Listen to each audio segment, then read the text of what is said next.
Students, today we are going to do the dialysis of the ammonium sulfate precipitated samples. So we are going to use the dialysis membrane. You can look for the specifications which we are going to use. So it comes in a pack. So we need to cut as per our requirement using scissors. So you can see we made a cut for this length so that we can put a knot in both sides. So after adding our samples.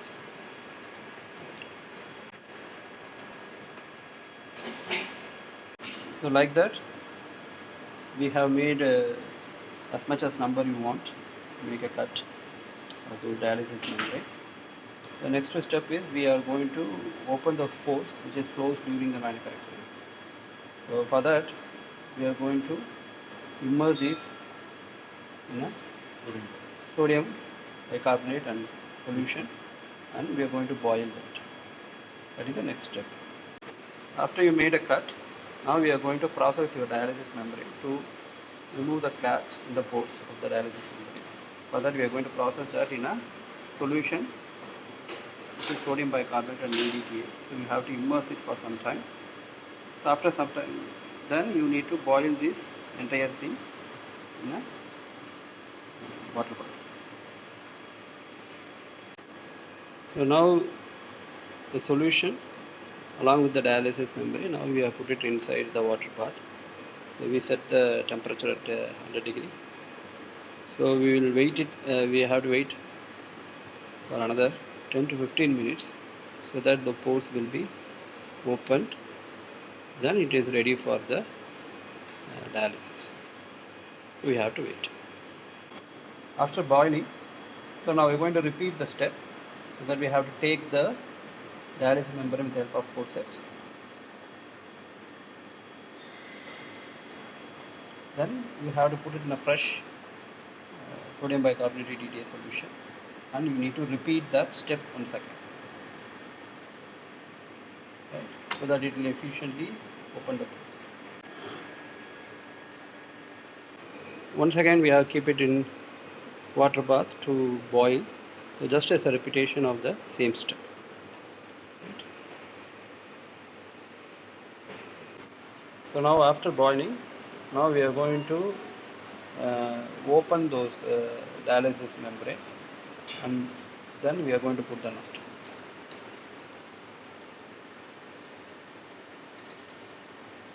So you can use a forceps.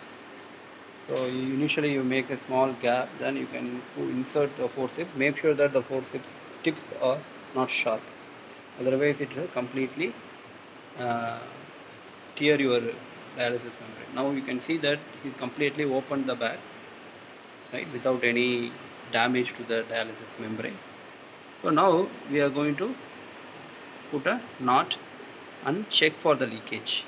Now just at one end of the dialysis membrane he is going to put a knot using thread. After he put a knot in one side, then he is going to check whether there is any leakage just by adding water.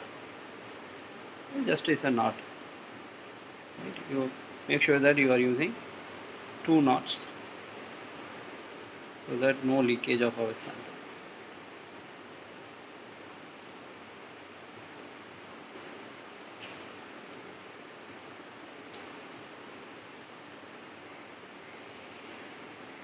Right. So now we've added that.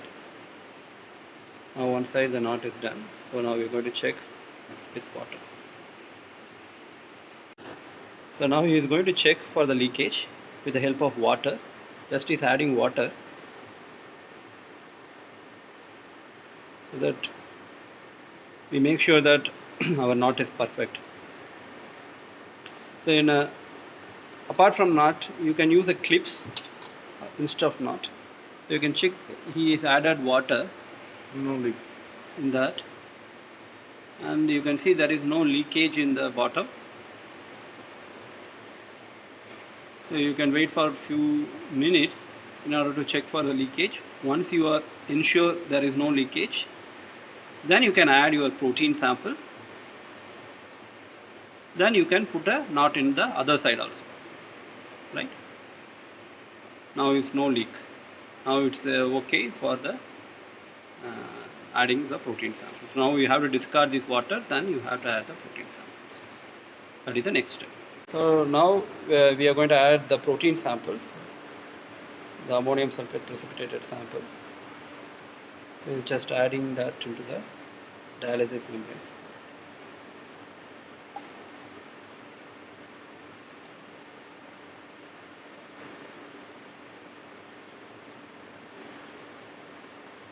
You completely take all the samples, the remaining samples.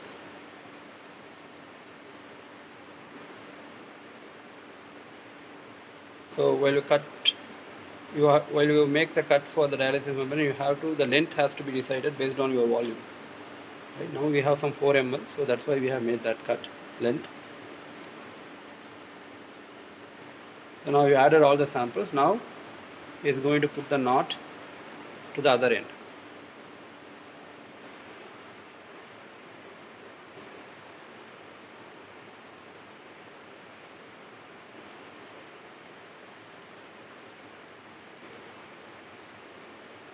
You can do it slowly. So if the knot is not perfect, then all your sample is just like that gone.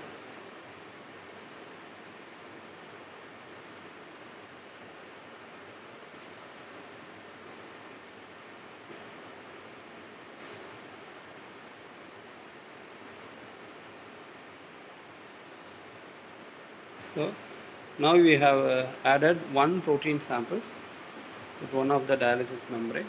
Now he showing that there is no leakage in either side of the membrane. So is no leakage in both sides.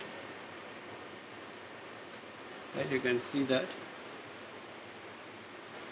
no leakage. So now it is ready for the dialysis.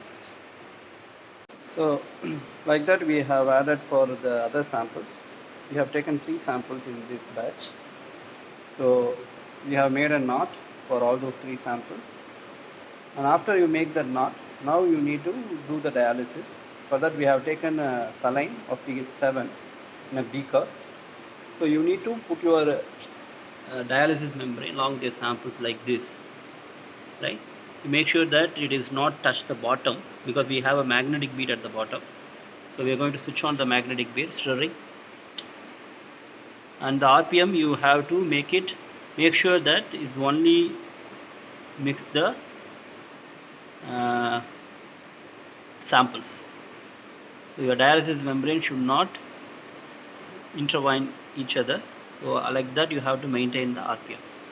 So you have to leave it like this. As long as you leave it in like this, you will get better removal of salt.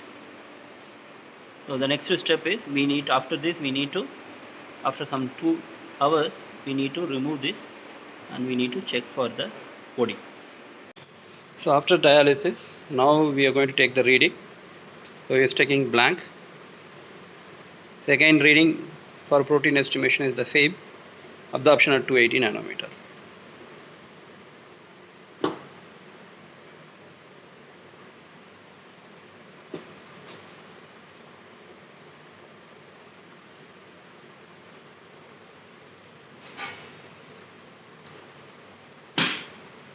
Set it to blank, it's 0.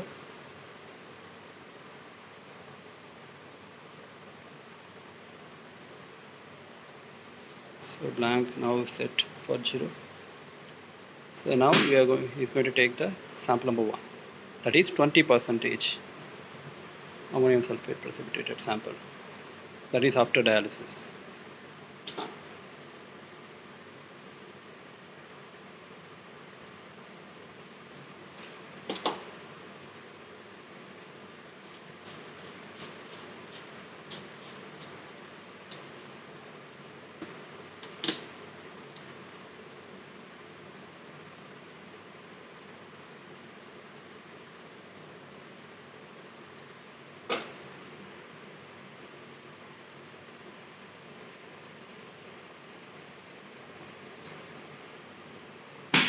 That's sample number 1. that is 20 percentage. It is 0.035.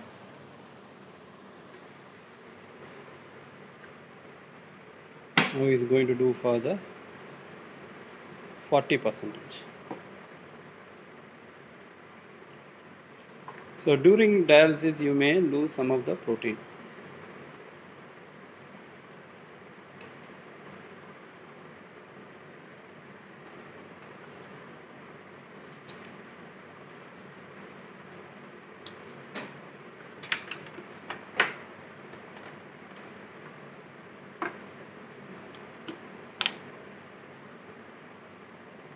Second sample.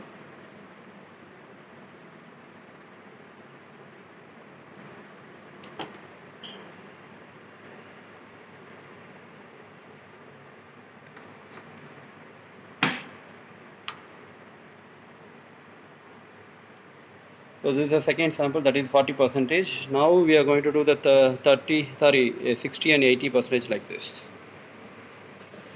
So now we have done for all the samples. So you can check, we have did 20, 40, 60 and 80 percentage ammonium sulfate precipitated sample. After that we have dialysis. So after the dialysis we have taken for the reading. So now this is the 4 readings.